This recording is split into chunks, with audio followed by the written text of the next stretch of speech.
over 60% of adults in the United States report feeling lonely. Why is this so bad right now?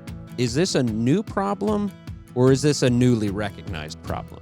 The Surgeon General last May put out a report calling this an epidemic. You can get to loneliness a lot of different ways, and some of that can be people hurt. The very first thing God actually says is not good is not sin, it's not evil, it's not idolatry, it's loneliness. Today we're talking about something that affects a lot of us. We're talking to our neighbors, coworkers, friends, family, our children, and even ourselves. The word is loneliness. And it's been called an epidemic by our media and even doctors. So how do we recognize it? What do we do about it? And how do we address it? That's what we're talking about today on the Live Change podcast. This is a one that, you hear it in the news a lot, but we probably don't. It's probably a little bit more subtle. It's under the waves. We can't see it. It's the iceberg. We hear about it, but we probably don't see its ramifications. We don't see how much of a problem it is. And we certainly don't think that it affects our family. It doesn't affect my kids, right? It doesn't affect my kids' friends. It doesn't affect, my neighbor, because we're all around. We have family. We have people that we're all together. But apparently, when they do these tests, when they do these stats, and they start to look at, what people are saying about their feelings of connectivity and loneliness, people are saying they are very lonely. And I have some stats that I thought it'd be fun to kind of just jump right out and let's look at what people in our society are actually saying. These are people that go to LCBC. These are people that are, all over the country and all over the world. So first, here's a couple stats on loneliness. So social isolation, loneliness has been linked to increased risk in, now this was crazy. I couldn't believe this. This is some of the stuff that it's been linked to. Heart disease and stroke, type 2 diabetes, depression and anxiety, addiction, suicidal and self-harm, dementia, and even dying early has all been connected to this idea. Apparently, that's how much we need other people, or to feel like to be a part of a tribe, because it actually affects us physically. Over 60% of adults in the United States report feeling lonely.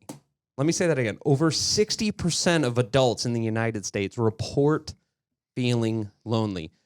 Add that to the fact that many people are saying that you could actually die early because of the effects of loneliness. Young adults between the ages of 18 and 22. Young adults between the ages of 18 and 22 are among the most lonely group surveyed, which is interesting because they're the youngest. They have the most life to live, and yet they're the most lonely. The number of people who live alone has increased by over 30%. In the last few decades. Social isolation is as harmful to our health as smoking 15 cigarettes a day. Now, I'm going to say that again. Doctors are saying that loneliness and isolation is just as harmful to your physical health as smoking 15 cigarettes a day. Wow. So we should probably pay attention. And then there's a lot more stats that we're going to put on our channel and in our notes that you guys can, access, but probably worth a Google. You can just go and look and see what all the people are saying about this loneliness. So let's talk about it. Let's talk about loneliness. There is a lot of myths out there. And I searching, I wasn't in deep libraries, but searching the internet, I found a couple consistent myths here. So the first myth is loneliness only affects people who are physically isolated. But there's some people that they're surrounded by people, but they feel profoundly lonely. So it's not about physical isolation. It's actually about a feeling. So this is what I wrote down. The reality is loneliness can affect individuals even when they are surrounded by others, emphasizing the quality rather than the quantity of social interactions. So basically, just because you have 50 people or maybe you have 1,000 people in your social media account, but you have no one to call. Mm-hmm. So, yeah. I mean, I think what you're trying to say is loneliness is not necessarily being isolated. You can be around a lot of people, not be isolated, and still feel lonely because you don't feel known, I guess, or you don't feel seen, or you just don't feel known. So imagine imagine a 20-year-old guy, which is probably the greatest, age group that this affects. He's at a party with all of his friends. He's there for hours. He gets in the car and he feels lonely. because he didn't really have any kind of real connection with any of those people. He wonders if they're even fake kind of friends. Would any of them come to his aid if he called? But he was at a party. You know what I mean? And that's the idea of it doesn't have to be about proximity to people. It's about the quality of connection to those people. And it's interesting because I think we also live in a time where having acquaintances is easier than ever because we can be more connected, like in air quotes, than ever, right? But not have depth of relationship because that takes work. We're busier than we've ever been before. Our calendars, to be able to sync them up with others, I don't know about you guys, but like can feel challenging. Yeah. And so I think it's also a time that we can have as more acquaintances than ever before. Totally. But it's the depth of relationship that I think can lead to feelings of loneliness. Another myth is loneliness is personal weakness or a character flaw. That we're just ruling that right out. The reality is loneliness can affect anyone regardless of their strengths and weaknesses. This is what's interesting is you hear celebrities talk about feeling lonely. They have everything going for them and they still feel lonely. I've heard this about leadership, celebrity, all this kind of stuff that, you know, a lot of times the higher you in leadership, some of our listeners are managing big things or leading in big capacities in their industry and all that. And the lonelier you feel, because it makes sense. If loneliness is about being understood or being known, then that makes sense. Because the higher you go in leadership, the more known you are, or I should say that, the more connected you are, I guess, in a sense, the more people you have acquaintances with. Yeah. But the less people know you. Yeah.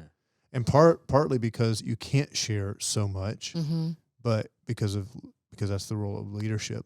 But also because they just can't relate. There's a relatability, I guess, factor in a sense. Yeah. And I say that because a celebrity would remind me of the same thing. Yeah. So in some ways, if we're drawing the distinction between isolation and loneliness, then all of a sudden that helps to go, that's why celebrities, because they probably feel like no one can relate. And that might not be true. You just feel that way. Yeah. It's interesting. Liz Bohannon has done some work on loneliness. So she's just a thought leader. She speaks at the Global Leadership Summit. So I was actually referencing her talk from last year to kind of prep for today. One of the things she says is your loneliness is not an accusation of your unworthiness. It is a signal. And so I think sometimes too, the trap you could fall into is that is you're not worthy of connection that then gets in the way of falling into that personal weakness or character flaw. It's like, do I even deserve to be in relationships like that? And I think what she's saying a little bit is like, hey, that's not an accusation of your unworthiness. Yeah. It just might be a signal that like you've woken up and like you don't have that person to say, hey, this is awesome thing just happened to me, or this thing I'm going through and I need to talk it out with someone. I think loneliness and wanting and liking alone time is two different things. Okay. I am married to someone who unapologetically loves alone time. Yeah, I like Kevin. Yes. Yeah. Kevin's my guy. But he also recognizes that too much of that is not good for him. Yeah. And so kind of the introversion, extroversion. Yeah. Thing, a little bit. Yeah. Totally. That's one of the things is that's actually, you know, one of the things that is a myth is that, you know, isolation just means you're lonely. And it's like, no. Yeah. Some people can be far from people and not feel lonely. Some people actually recharge over time with not being around people. I know a lot of the hunters in my life, I don't think it has half as much to do with actually hunting deer as it does sitting quietly in a tree stand. Yeah. Yeah. Like I think it genuinely recharges them. They wait all year so they can sit quietly in a tree stand. Yeah. And the year after year, they don't get anything and they seem fine. And I wonder, it can't certainly be just about the camo. Yeah. Yeah. It's so weird. I feel like I'm such an anomaly on this because when I've taken personality assessments, you know, all that kind of stuff, like I tend to score high on the extroversion, or I tend to score, maybe not high on those things, but kind of on that. But I'm real good. In fact, I prefer to be probably by myself. So I want everyone to come up to you at least just for 1 week and be like, Jason, it's nice to meet you. I'm not looking for a friend. or to say, I am. Can you be my friend? And I will leave that day with the weight of the world on my shoulders. Yes, it's true. Well, and I'm curious if it's also because we put unrealistic or helpful expectations on what not being lonely looks like also. Okay. So like I was in a conversation just even with my counselor the other week, and we were talking about like, let's be real. Sometimes it's just weird to make new friends in your 30s. Totally. And that's like a whole journey in and of itself. Mm-hmm. And so she was just asking me, how many people would you say are in your inner circle? I think I gave her like 4 or 5 names, right? And she was like, that's great. Like, that's a great number for an inner circle. Most people don't have the capacity to have that many more people in that inner circle, right? So I also think when we may feel lonely, is it also just like a weird expectation around how many people should be filling that need, that it's like, oh, I'm looking at Chad and he seems to have like 50 friends. Does that mean I'm lonely? I don't have as many friends as Chad. Yeah. That doesn't seem quite right. It's like, no, like I have my Yep. few that Yeah. are deep and great relationships. That like, I think there's just a tension to be managed there around maybe expectations, even around what not being lonely looks like. So last 2 myths here is loneliness is temporary and loneliness is not a serious problem. I think we addressed the serious problem one, but loneliness is not necessarily temporary. It's not like you go through, it can be fleeting. It can be something that I felt lonely in my 20s or something like that. But I do think that loneliness is something that shouldn't be ignored. Mm-hmm. And I do think that a lot of the hurt that people experience and a lot of the emotional damage and the people that are truly mentally suffering, so much of what doctors say, those that are struggling with anxiety, depression, those kind of things, so much of the cure does revolve around other people. Yeah. Mm-hmm.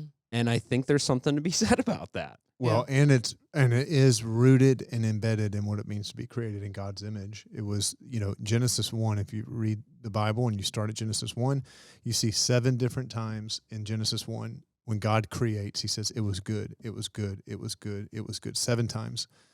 Then it's like in chapter 2, the train comes to a screeching halt. Like if you're reading it and observing this was good, it was good, it was good, it was good. It's like you got this beat. And all of a sudden, the record scratches and you're off beat because it's the first time you see it was not good. That's the first time the phrase comes in. So you got this, da, da, da, da, da, and then boom, it was not good. And what was not good? What stops the music? Wow. Being alone. It says it was not good for man to be alone. So the very first thing God actually says is not good is not sin. It's not evil. It's not idolatry. It's loneliness. He says that's not the way I designed life to be. That's not thriving and flourishing life. What does that say about our God? He's relational. God is relational to the core. Like moves. Like relationship is his essence. Love and relationship is his essence. Is God's essence. Wow. And love can only exist, obviously, in relationship. So I would say love is God's essence, right? God is love, is what John tells us. But love, how is love expressed? It's in relationship. So those two things in some ways go hand in hand. That's fantastic. But my point is, I think all I'm trying to say is like the theological root to all this and the biblical root is, and why even someone, the Surgeon General last May, so, May of 2023, put out a Surgeon General's report calling this an epidemic. And then you can go read it. You can find it anywhere online.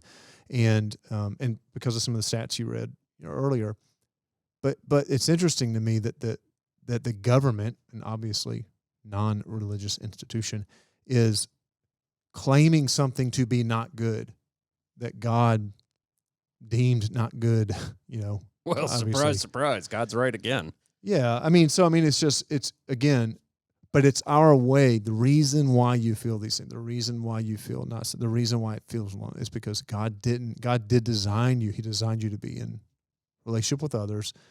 And we can talk about why here later, but that's what you were designed for. Well, let's talk about why. So why now? Why is this so bad right now?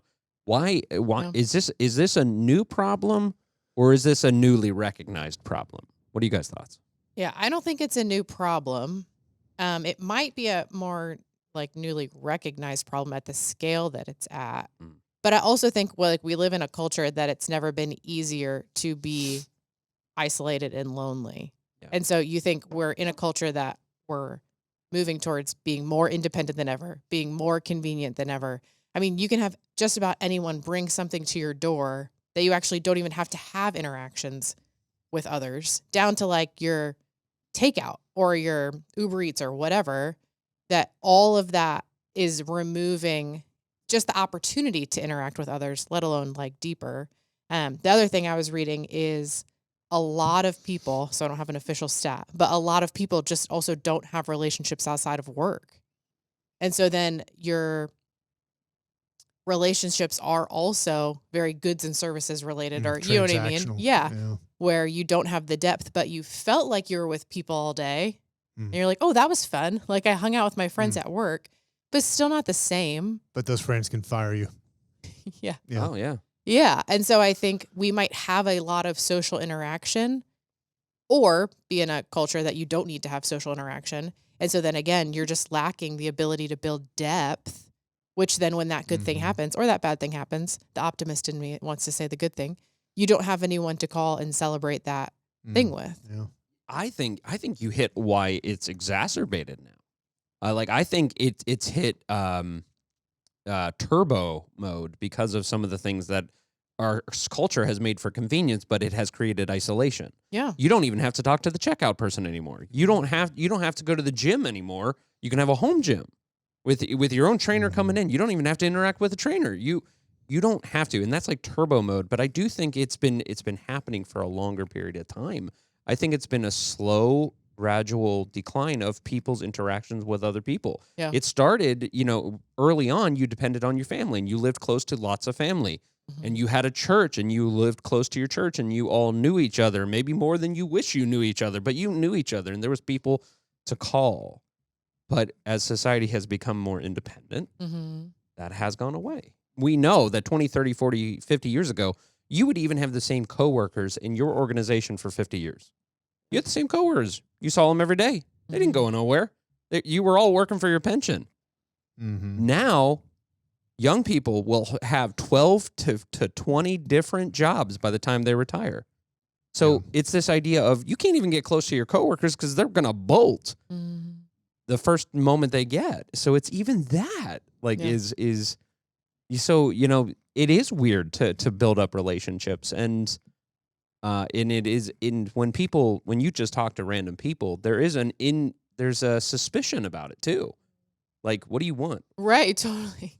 Yeah. What are you after? Because Jason, I've shared this story before, but I'm now distrustful when people are too nice to me because I'm like, what are you selling, sailor? Yeah. Because it's like, hey, I was just holding the door. Like I was just saying, like, here you go. But I also think there's that presents an opportunity because the opportunity there is no strings attached interactions. Yeah. That surprises people. And so when that actually helps correct some of that cynicism, I guess, cultural cynicism is when you're just opening the door, like, nothing. Yeah. Just glad to have you here at Starbucks. Yeah. I don't work here. Yeah. No. Totally. I should have said the church because what an opportunity for the church because in a world that's increasing, like I think you guys are right. Our culture is structured for isolationism. It's actually it's no wonder. Like you end up becoming the thing that your culture is structured for, and our culture is structured for increasing isolation. And so then to be a part of so for the church, what an opportunity to structure things for the opposite. So anybody can open a door, but we structure having teams of people open door. Why? Because we want a personal interaction with you. Anybody can find their place in the parking lot. Like people aren't dumb. They know how to park a car. But we structure for a first point of contact by putting traffic team out there. All of these things my point is, I always tell my kids, I'm like, it doesn't take much to stand out in today's world. Yeah. I always tell my kids, I was like, look the person in the eye, shake their hand, and you'll probably get the job now. Because the bar is so low. And that, I mean, like, and so, but, I look at that now as an opportunity for the church to go, it doesn't take much. Yeah. I mean, if pastors and leaders are listening to this, it's like, get your church, get your people rallied around making their love easy, and they will be like, oh man, this place is amazing. Yeah. It's like, because you just talk to them. That's it. And I think what you just highlighted is my question to we as a church. So like all of LCBC listening to this right now, many of the people might be like, I'm not lonely at all. And it's like, okay, then flip the script, because what responsibility do we have as a church Yeah. to be that beacon of community and relationship for those that are not here yet? Well, so I don't know that it's even the church, but like as an individual Christ follower. Which is the church. That's Well, the but church even- out in your community. Yeah. And I think it's easy sometimes when you hear it in like the church in a sentence to check out that it's like, oh, like my The church is organization going to or take something. care of Yeah, that. Yeah. So I think it's like my responsibility as a follower of Jesus Right. is to see other people. And so I think one of the biggest things we can do, especially if this isn't like a struggle point for you or something you don't easily identify with, then just look for those you can bring along. Or like, I know even Jason will challenge us, look for someone in the atrium and just say hello. That's all it takes. So it's Just like, find again, someone. right. You're not telling us to go make best friends with everyone that like we meet on a weekend, but it's just like, hey, look for someone and include them. I know even for the years I served in student ministry, it was like, look for the student that's on their own and just invite them in. Mm-hmm. We talk a lot about that at home with our kids too. Hey, Finn, like you don't have to be friends with everyone, but like, how do we create environments where it's like, look for the kid that's on the side? Inclusion. Yeah. An inclusion. Yeah. And that can go such a long way. Wow, Yeah. that is so good.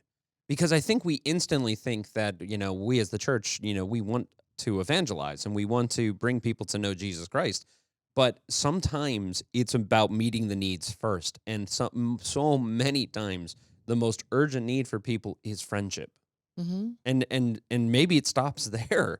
Yeah. It may never lead them to knowing Jesus, which would be a shame. Mm-hmm. More than that. But so many people just need you to be a faithful servant of God by just being a friend. It doesn't have to be, like when we're serving and when you're out there, serving others, it doesn't have to be a soup kitchen. Mm-hmm. It doesn't have to be, taking care of like homeless shelters or something like that. When you're serving, it doesn't have to be mowing someone's lawn. It can literally just be one of their greatest needs, which is to go to the neighbor woman that lives alone and being friendly. Mm-hmm. Or just acknowledge. Like it is funny. So in our neighborhood, we're getting a new elementary school. And one of the things we asked at the like build meeting or whatnot was, is this going to impede us to being able to walk our students to school well? Because what a lot of us don't want is a car line, because we love walking our kids to school, talking to other parents, seeing one another. And again, I know that might be unique to me. I like people. That's great. No, but what you guys are asking actually is you're asking a cultural structure question. You're saying, is the way we're going to build this school going to inhibit our ability to connect or prioritize efficiency? Yeah. I mean, Right. that's kind of what you're asking. Yeah. And even the parents that are on the sidelines, if you will, right? Like you can tell it's the ones that don't really want to talk, and that's fine. But that also doesn't mean That would you be don't me at the meeting. you don't just also say hello. And so like I know you mentioned friendship, but I think acknowledgement, again, in today's Yeah. culture where like a lot of times that doesn't even happen, Yeah. is like such a small drop in the bucket Yeah. to Like, it like doesn't take building that much, yeah. culture. It is when someone is so hungry, sometimes a Ritz cracker feels like a feast, That's true. Yeah. and Yeah. it really means a lot. The it makes And me you're like, think I of- didn't do anything. I just acknowledged. I just said, it's Totally. like, that shows you, that actually says something Mm-hmm. about Yeah. the cultural. I'll read a passage real quick from the New Testament as Paul's trying to articulate. He wrote this to Christians living in the region of Galatia. So it's a letter called Galatians. And he's trying to articulate, here's what it means to live as a follower of Jesus Christ. And he makes a really interesting statement about relationships, interpersonal relationships, and the power they can play in our life. This is what it says in Galatians chapter 6. He says, dear brothers and sisters, if another believer is overcome by some sin, so in other words, that happens, right? Sometimes we just get in over our heads. We gave into some temptation. We end up stumbling over the same things that we're like, dang it, here I am again. I feel overcome by this, right? He says, you who are godly should gently and humbly help them. Help that person back onto the right path. Be careful not to fall into the same temptation yourself. And then goes on to say, share each other's burdens, and in this way, obey the law of Christ. And I love, there's a lot I love about this passage, and I think it's very challenging, actually. One of the things I love about it, though, is implicit to it. It's not simply go and do that for others. Like, we can talk about that here in a moment. But there's also allow this to be done to you and for you. Like, how do you share each other's burdens? That's what he said. Unless there's reciprocal, like, so my point is, you're going to have to open up. Like, the way into relationships is you have to actually open yourself up to relationships. You have to share when it feels vulnerable to share. You have to open up when it feels vulnerable, when you want to close down. So not to everybody, but you're going to have to pick your spots, and you're going to have to open up. Yeah. So you got to do the thing.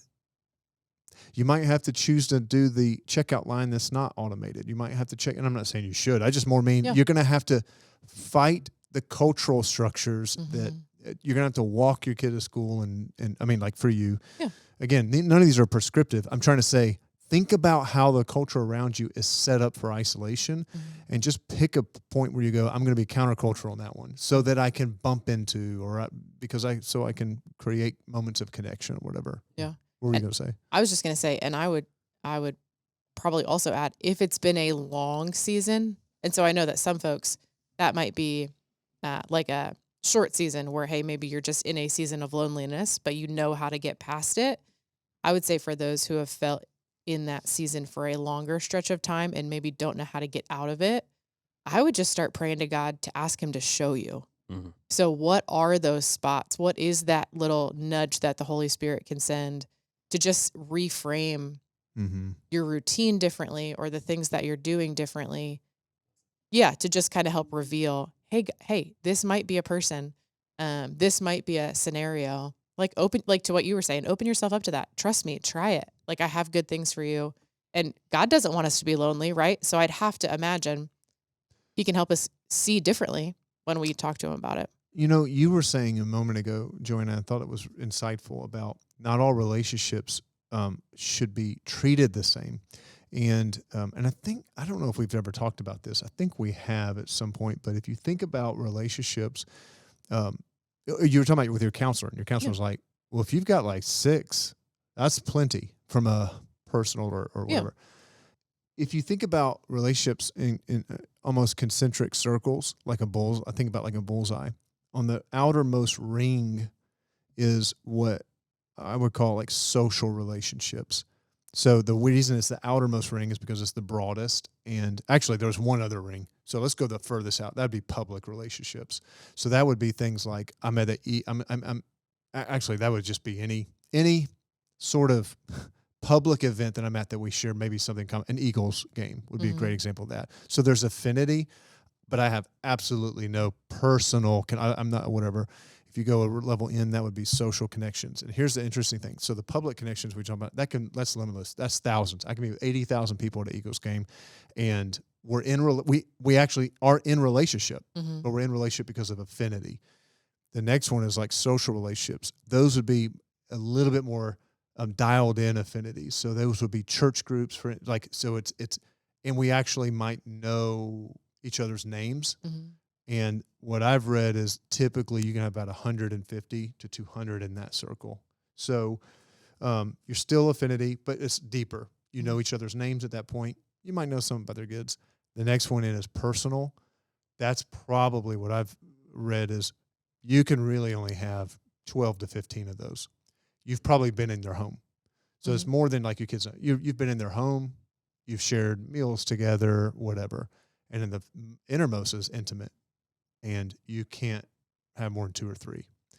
And I think that's helpful. Like that's they know. What's helpful, I think, is that intimate circle doesn't need to be the social circle. Like, you don't need 150. Mm-hmm. And you don't need to move any of those 150 into the intimate.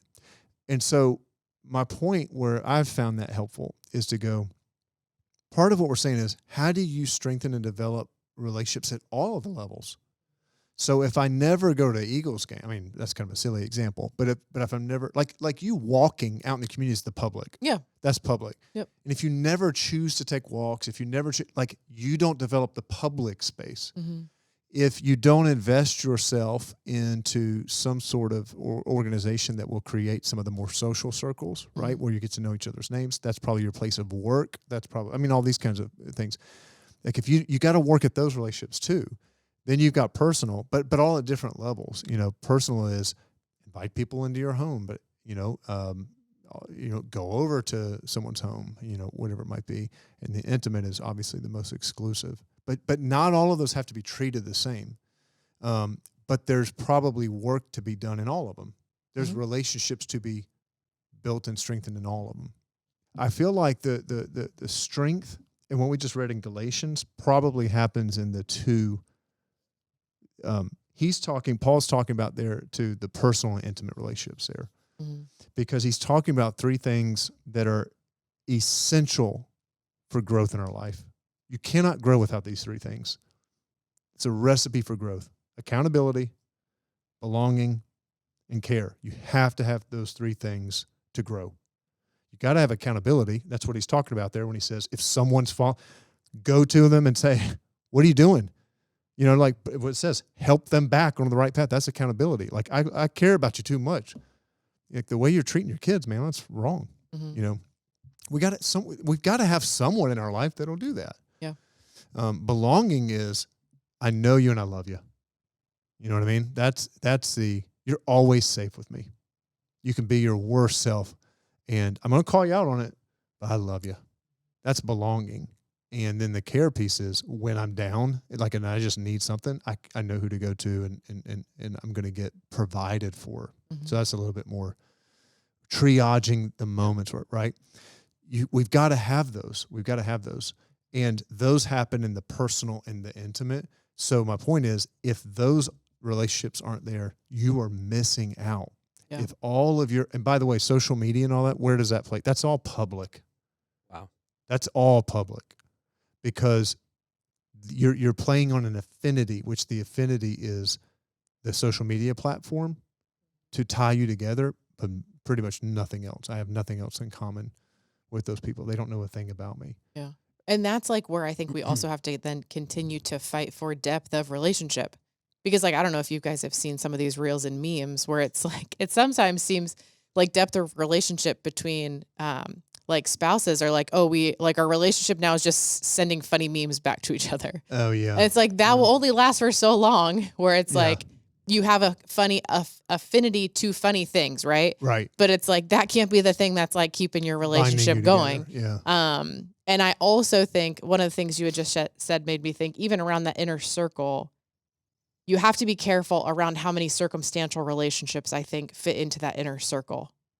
Meaning, what do you mean? If my kids, as my kids grow, or, if my kids end up being two of the 5 people in that circle, well, that's not going to serve me well long-term either. Oh, yeah. Because that's not, what am I trying to say? That's probably not the healthiest version of getting the right 5 to 6 people, or, Peers. in that inner circle too. And sometimes I think we trade, or we do that unintentionally. Yeah. I agree. Even at LCBC, I mean, we have online group environments that I would say, and I mean, I've seen and heard stories of absolutely very strong, deep, meaningful connection. Yep.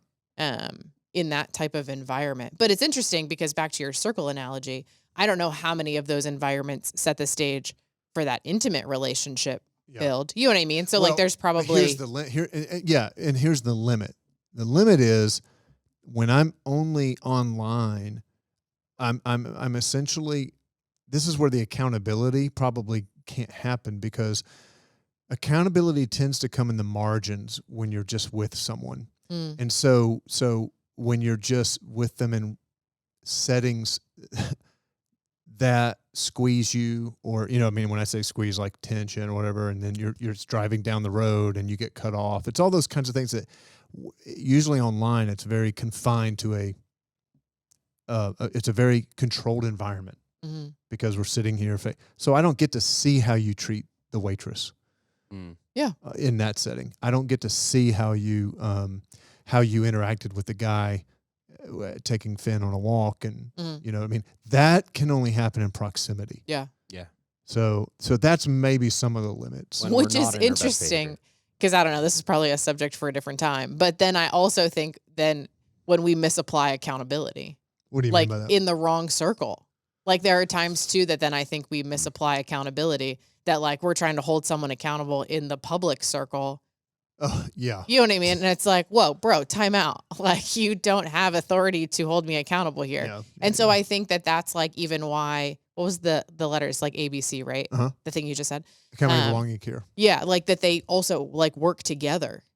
And They I think work that together. like, I think that that's really important. Pulling one of those things That's out the recipe. also isn't the fulfillment of that recipe. Oh, see, this is good. See, if we preach this, I'd have flour, and I'd have sugar, and I'd have eggs, and I have no clue if this makes anything, but you need all three. You will make a goo. It's a cookie. Yeah, maybe not. Yeah, I mean, but you know what I'm saying. Sugar, So flour, Kevin would eggs. say you'd need a pinch of salt. I would disagree. Go with the analogy though. Yeah, no, you're with it. I'm with you. But if I just take the flour, that tastes disgusting. So the accountability without the relationship, like you're saying, that's flour. Yeah. And no wonder people don't like you, right? Because you're always trying to hold people accountable. They're like, I didn't give you that permission in my life. Or you're trying to do it in this public way. That's a private thing or whatever it might be, right? So, yes, they all have to work together. That's the bigger point. Love that. And I think it's interesting because I'd be curious if that's also why some people retreat back and find themselves in spots of loneliness because they haven't been in relationships where all three of those are at play, or they've been hurt one too many times. And so I also think you could paint the picture that loneliness, you only get to loneliness because you don't like being around people. But I think you can get to loneliness a lot of different ways. And some of that can be people hurt. Yeah. Yeah. But I think the thing I think we want to stress is you have a responsibility to also open up to it. Yeah. You have to open yourself up to the relationships. That's critical. And not a bunch. Doesn't have to be a done. But you need to go, do I have 9, 10, 11 people in that personal circle? Again, that doesn't mean they know everything about you, but who I know their names, they know my names. They could tell me things about my life. I could tell them things about, do I have 2 or 3 in that intimate circle who is like, no, they know, and they get to witness my life. Do I have? So anyways, that's worth thinking about. I think what we've helped frame here, and it's been eye-opening for me, is we are not doing what the biblical mandate says when we say that we can do life alone. You can't. That's right. We're basically saying, God, you're wrong. Because God flat out says from Genesis all the way to the New Testament, you being alone, not good. Yeah. And you saying me being alone, good. Yeah. Well, and not only does he say it, that is how our Creator created us. He built it into us. Yeah. And so now when we have structures built against that, now we have a Surgeon General's report saying it ain't working.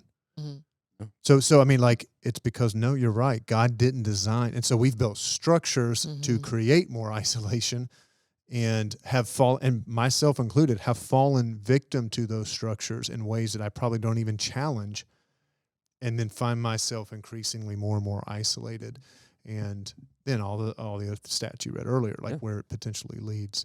So all that to say, if you're a follower of Jesus, you're going to have to be countercultural in this one. You're going to have to open up. You're going to have to fight. You're going to have to ask, where are the structures working against me to be a little bit more connected with people? And you're going to have to go after that. I love that. And I'd say, and if it's hard for you, talk to God about it. Yeah. And there might be work behind the work. And so, like, I think someone like a counselor or a trusted therapist, like, that's a great place to also get to the thing behind the thing in why this could be an obstacle for you. And I think finding your people, finding your community and your comfort is just on the other side of a dark tunnel of discomfort. You're going to just have to run through that discomfort, but there is light. There is finding your people. There is being known. On that note, thank you so much for listening to the Live Change podcast. Today, we learned that, loneliness, you may not choose it, but you can choose what you're going to do with it. If you enjoyed this episode, we ask that you like, share, subscribe, and leave comments. And as always, now that you're a life changed by Christ, live that change out.